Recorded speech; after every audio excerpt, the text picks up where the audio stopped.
আমাদের ভারতের কিন্তু অনেক গোপন সামরিক ঘাঁটি রয়েছে, যেগুলো সম্পর্কে সাধারণ মানুষরা জানবে তো দূরের কথা, অনেক উচ্চপদস্থ ব্যক্তিরাও জানে না। হ্যাঁ, আর সেই গোপন সামরিক ঘাঁটিগুলোর যে গোপনীয়তা সেটা রক্ষা করার একটাই কারণ হচ্ছে সেখানে অনেক পাওয়ারফুল ওয়েপন্স থেকে শুরু করে অনেক কিছু থাকে, এবং সেই কারণেই সেই বিষয়গুলোকে সাধারণ মানুষের থেকে অনেক দূরে রাখা হয়। ঠিক সেরকম ভাবে কিন্তু বাংলাদেশের কাছেও অনেক গোপন সামরিক ঘাঁটি রয়েছে। হ্যাঁ ভিউয়ার্স, এখন বাংলাদেশের কাছে যে সামরিক ঘাঁটিগুলো রয়েছে সেই ঘাঁটিগুলো কোন কোন জায়গায় অবস্থিত, এবং সেই ঘাঁটিগুলোর মধ্যে কি কি রয়েছে, এবং সেগুলোকে কেন গোপন সামরিক ঘাঁটি বলা হয়। ভিউয়ার্স কোন আজকে বিস্তারিত ইন ডিটেলস সেটাই জানব। ভিউয়ার্স, আমি রুবায়েত আছি আপনাদের সঙ্গে। Welcome to my YouTube channel show with Rubayet. আজকে আমি world ultra knowledge YouTube channel নিবেদিত খুবই গুরুত্বপূর্ণ একটা ভিডিওর উপর রিয়েকশন দিতে যাচ্ছি। আর ওয়ার্ল্ড আল্ট্রা নলেজ বাংলাদেশের খুবই পপুলার ট্রাস্টেবল একটা ইউটিউব চ্যানেল। আর ভিউয়ার্স, আজকে যে ভিডিওটার উপর রিয়েকশন দিতে যাচ্ছি, ভিডিওটার শিরোনামটা আমি আপনাদেরকে পড়ে শোনাতে চাই। ভিডিওটার শিরোনামটা হচ্ছে বাংলাদেশের গোপন সামরিক ঘাঁটি। তাহলে চলুন আপনাদের সঙ্গে একসঙ্গে মিলে দেখে আসি বাংলাদেশের গোপন সেই সামরিক ঘাঁটিগুলো এবং জেনে আসি সেই ঘাঁটিগুলো সম্পর্কে। Let's get started. বাংলাদেশে এমন কিছু সামরিক ঘাঁটি আছে যেখানে সাধারণ মানুষের প্রবেশ তো দূরের কথা, অনেক সময় ছবি তোলাও নিষেধ। এই ঘাঁটিগুলিতেই থাকে দেশের সবচেয়ে গুরুত্বপূর্ণ অস্ত্র, যুদ্ধবিমান, কমান্ডো ও প্রতিরক্ষা ব্যবস্থা। কিছু ঘাঁটির অবস্থান সবাই জানলেও এর ভেতরের আসল শক্তি জানে না খুব কম মানুষই। আজ আমরা জানবো বাংলাদেশের সবচেয়ে গোপন ও গুরুত্বপূর্ণ সামরিক ঘাঁটিগুলো সম্পর্কে। তাহলে চলুন একে একে দেখি। ১ নম্বরে আছে ঢাকা ক্যান্টনমেন্ট। ঢাকা ক্যান্টনমেন্ট বাংলাদেশের সবচেয়ে গুরুত্বপূর্ণ সামরিক এলাকার একটি। এটি ঢাকা শহরের উত্তর পূর্ব অংশে অবস্থিত। ব্রিটিশ আমলে ১৯৪০-এর দশকে এই ক্যান্টনমেন্ট গড়ে তোলা শুরু হয়। বর্তমানে এটি প্রায় ১২ বর্গ কিলোমিটারেরও বেশি এলাকা জুড়ে বিস্তৃত। বাংলাদেশ সেনাবাহিনীর প্রধান সদর দপ্তর এখানেই অবস্থিত। এছাড়া বাংলাদেশ বিমান বাহিনীর সদর দপ্তরও এখানে অবস্থিত। তাছাড়া বিভিন্ন সামরিক ইউনিট, প্রশিক্ষণ কেন্দ্র ও গোয়েন্দা কার্যক্রমও এখানে পরিচালিত হয়। দেশের বড় সামরিক সিদ্ধান্ত ও গুরুত্বপূর্ণ পরিকল্পনার অনেক কিছু এখান থেকে নিয়ন্ত্রণ করা হয়। এখানে উচ্চপদস্থ সামরিক কর্মকর্তাদের বাসস্থান রয়েছে। নিরাপত্তার জন্য পুরো এলাকা কঠোর নজরদারি ও সীমিত প্রবেশ ব্যবস্থা রয়েছে। তাই ঢাকা ক্যান্টনমেন্টকে বাংলাদেশের সামরিক শক্তির কেন্দ্র বলা হয়। এরপর ২ নম্বরে আছে বাসার এয়ারবেস। বাসার এয়ারবেস বাংলাদেশ বিমান বাহিনীর অন্যতম গুরুত্বপূর্ণ ঘাঁটি। এটি ঢাকা শহরের কুর্মিটোলা এলাকার কাছে অবস্থিত। ঘাঁটিটির নামকরণ করা হয়েছে বীর উত্তম মোহাম্মদ খাদিমুল বাশারের নামে। এছাড়াও এটি তেজগাঁও এয়ারপোর্ট নামেও পরিচিত। বাংলাদেশ বিমান বাহিনীর বিভিন্ন পরিবহন বিমান ও হেলিকপ্টার এখানে পরিচালিত হয়। গুরুত্বপূর্ণ সামরিক ও ভিআইপি ফ্লাইট পরিচালনায় এই ঘাঁটির বড় ভূমিকা রয়েছে। দ্রুত উদ্ধার অভিযান ও জরুরি সামরিক অপারেশন এখান থেকেই পরিচালনা করা যায়।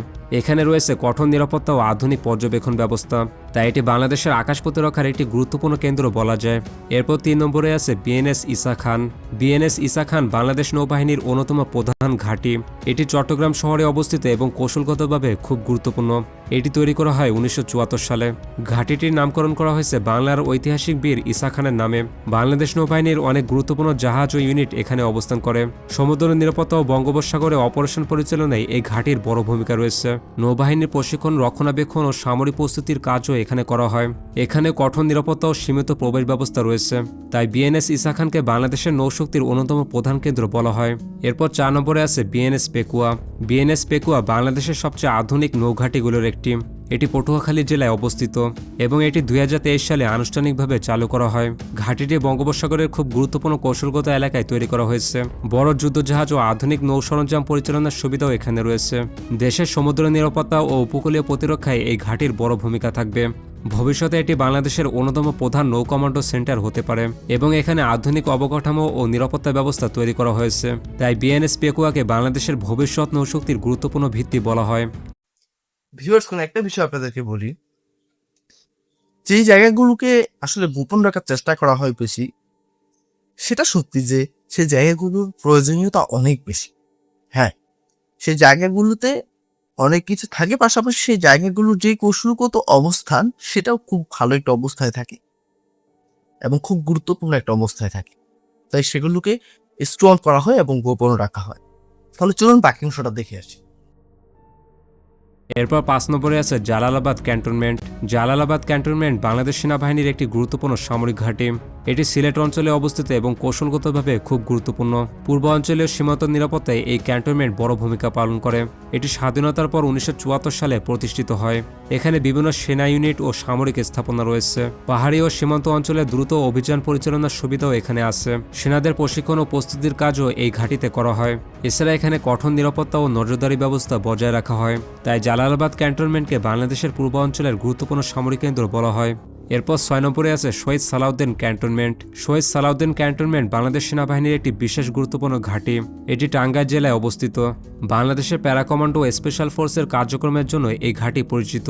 এখানে বিশেষ সামরিক প্রশিক্ষণ ও কমান্ডো প্রস্তুতি পরিচালিত হয় এবং দ্রুত আক্রমণ ও বিশেষ অভিযানের জন্য এখানে সেনাদের প্রস্তুত করা হয়। এছাড়া আধুনিক প্রশিক্ষণ সুবিধা ও সামরিক অবকাঠামো এখানে রয়েছে। ঘাঁটিটির নিরাপত্তা অত্যন্ত কঠোর এবং সাধারণ প্রবেশ সীমিত, তাই এটি বাংলাদেশের অন্যতম গুরুত্বপূর্ণ বিশেষ সামরিক ঘাঁটি হিসেবে বিবেচিত। এরপর 7 নম্বরে আছে কুমিল্লা ক্যান্টনমেন্ট। কুমিল্লা ক্যান্টনমেন্ট বাংলাদেশ সেনাবাহিনীর অন্যতম পুরনো ও গুরুত্বপূর্ণ সামরিক ঘাঁটি। এটি কুমিল্লা অঞ্চলে অবস্থিত এবং 1963 সালে প্রতিষ্ঠিত হয়। ঘাঁটিটি প্রায় 12 বর্গ কিলোমিটার এলাকা জুড়ে বিস্তৃত। বাংলাদেশ সেনাবাহিনীর বিভিন্ন ইউনিট ও প্রশিক্ষণ কার্যক্রম এখানে পরিচালিত হয়। পূর্ব অঞ্চলীয় নিরাপত্তা ও কৌশলগত অপারেশনে এই ক্যান্টনমেন্ট গুরুত্বপূর্ণ ভূমিকা রাখে। তাই কুমিল্লা ক্যান্টনমেন্টকে দেশের অন্যতম গুরুত্বপূর্ণ সামরিক কেন্দ্র বলা হয়। এরপর 8 নম্বরে আছে চট্টগ্রাম ক্যান্টনমেন্ট। চট্টগ্রাম ক্যান্টনমেন্ট বাংলাদেশ সেনাবাহিনীর একটি গুরুত্বপূর্ণ সামরিক ঘাঁটি। এটি চট্টগ্রাম শহরে অবস্থিত এবং 1940-এর দশকে ব্রিটিশ আমলে প্রতিষ্ঠিত হয়। বন্দর ও দক্ষিণ পূর্ব অঞ্চলের নিরাপত্তায় এই ক্যান্টনমেন্ট বড় ভূমিকা পালন করে। এখানে বিভিন্ন সেনা ইউনিট, প্রশিক্ষণ কেন্দ্র ও সামরিক স্থাপনা রয়েছে।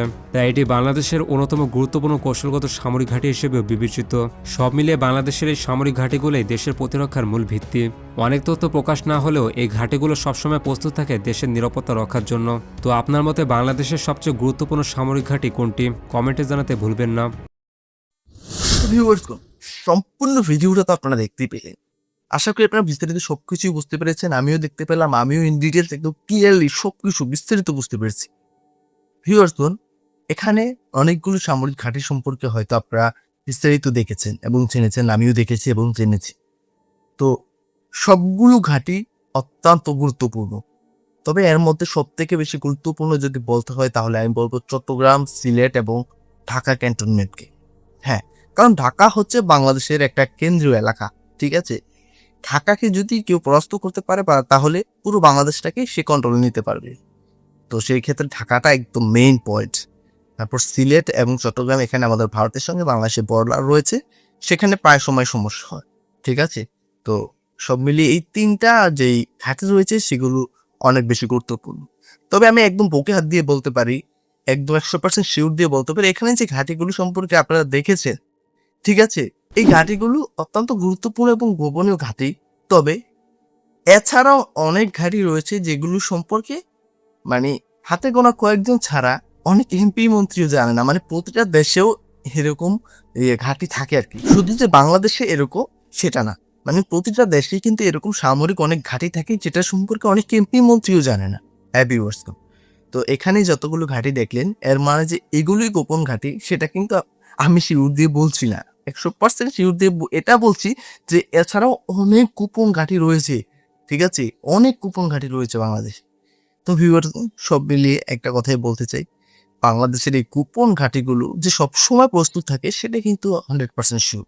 তো ভিউয়ার্স, একটা বিষয় আপনাদেরকে আমি না বলে পারছি না, সেটা হচ্ছে যে আমাদের ভারত যতই বাংলাদেশকে এটা সেটা বলে ভয় দেখাক, বাংলাদেশ যে ভয় পায় না সেটা কিন্তু আমি পুরোপুরি শিওর হয়ে গিয়েছি। কারণ বর্তমানে বর্ডারে কিন্তু অনেক সমস্যা হচ্ছে, কিন্তু বাংলাদেশ বিজিবি সেগুলোকে কোনোভাবে পাত্তাই দিচ্ছে না এবং নতুন অস্ত্রশস্ত্র ক্রয় করছে বাংলাদেশ।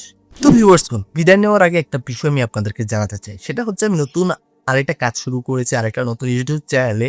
সেখানে নতুন একটা এপিসোড শুরু করেছি, এপিসোডটার নাম হচ্ছে শিহরণ। সেখানে সত্য ভৌতিক ঘটনাগুলো রিলিজ দেওয়া হবে প্রতি শুক্রবার এবং প্রতি সোমবার। ঘটনা রাত 10:30 রিলিজ দেওয়া হবে।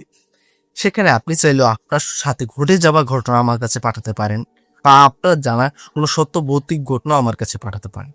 তো ভিউয়ার্স, আপনাদের কাছে একটা রিকোয়েস্ট, অবশ্যই আমার রিকোয়েস্ট রাখার চেষ্টা করবেন। অবশ্যই সেই ইউটিউব চ্যানেলটাকে ভিজিট করে দেখে আসবেন এবং অবশ্যই ফার্স্ট যে ঘটনাটাকে আমি রিলিজ দিয়েছি শুনে আসবেন, ভালো লাগবে আশা করি। এবং আপনারা চাইলে আপনাদের ঘটনাও আমার কাছে পাঠাতে পারেন। আমি বিজয় নিচ্ছি, এখানে দেখা হয় পরবর্তী কোনো একটা ভিডিওতে। ততক্ষণ পর্যন্ত সকলে ভালো থাকবেন, সুস্থ থাকবেন। টাটা, বাই বাই, আল্লাহ হাফেজ।